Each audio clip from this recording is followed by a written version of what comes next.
Miss Charo Santos Concho, abay may revelasyon patungkol kay Miss Catherine Bernardo sa kanyang latest interview. But before that, if you haven't subscribed yet to my YouTube channel, please don't forget to like, share, and subscribe at i-hit mo na rin ang notification bell for more showbiz updates. Bago tayo of course magpatuloy sa ating updates for today's video, nais ko pong pasalamatan kayo for always watching and trusting this channel.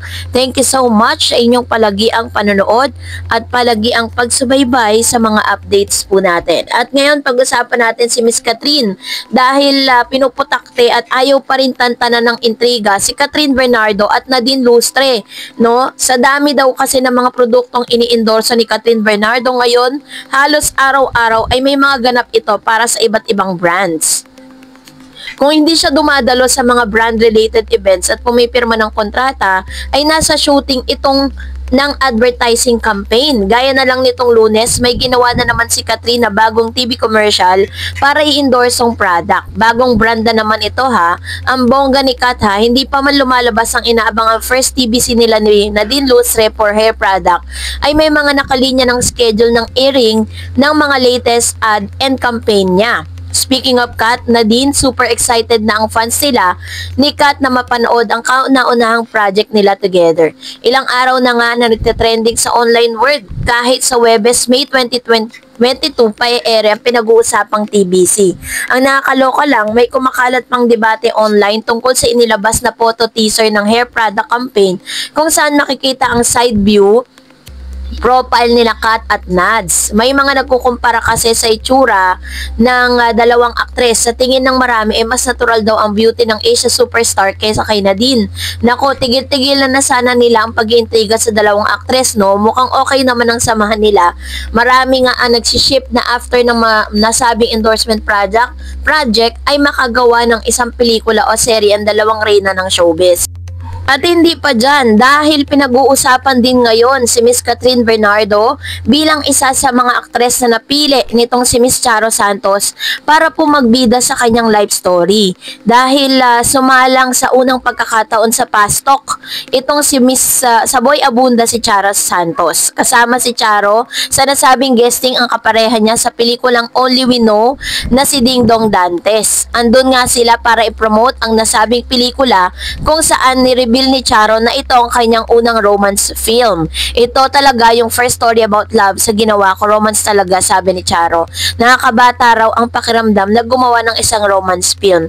Isa nga ito sa mga risk na tinanggap niya dahil buong buhay naman ay parati siyang nagtitake ng risk. Ang tapang ko, no, I've been taking risk all my life. I think in the profession path as well as my personal life, sabi ni Charo.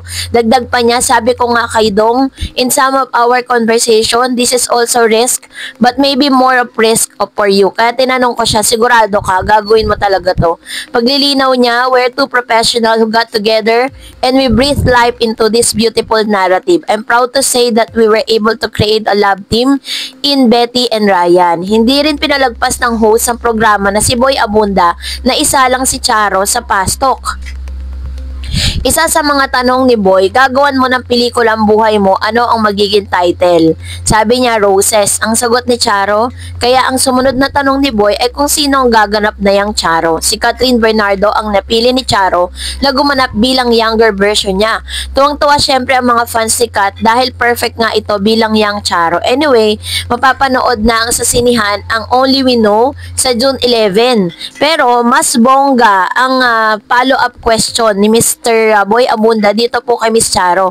Natanong kasi siya kung si Miss Catherine Bernardo ang gaganap bilang young Charo, sino daw ang napipili niya o napupusuan niya na maging kapartner ni Miss Catherine Bernardo dun sa nasabing serye or project na gagawin nga ni Miss Catherine. At ang sagot ni Miss Charo, marami sila. So dito pa lang, alam natin na marami talaga ang nanliligaw. Marami talagang umaaligid sa isang Catherine Bernardo sa ngayon. Actually, hindi man mabanggit pero alam natin na isa rin si Mr. Alden Richards sa mga nag-aantay ng sagot ni Miss Catherine. No, hindi man natin sila makita, parang walang sightings at walang paramdam si Catherine at si Alden ngayon. But I think isa rin si Mr. Alden sa mga nangangarap na mapasagot or makuha ang oo nitong si Catherine. So, abangan natin yan. Dahil ang dami pong mga naglalabas ang name na nauungkat ngayon para kay Catherine. At dahil dyan, narito naman ang ilan sa mga komento, reaction po ninyo patungkol naman sa ating latest updates. So, basahin natin si Mr. Renato Sayan. Sabi niya, speaking manliligaw, I have seen 2 manliligaw ni Kat last Friday celebration ni Kat organized by his glam team. I was invited that time sa Isla Amara. Nakilala ko yung mga one of which anak ni Chavit Singson at isang business tycoon. At hindi nagpahuli si Alden sa event na yon. Naka-private helicopter.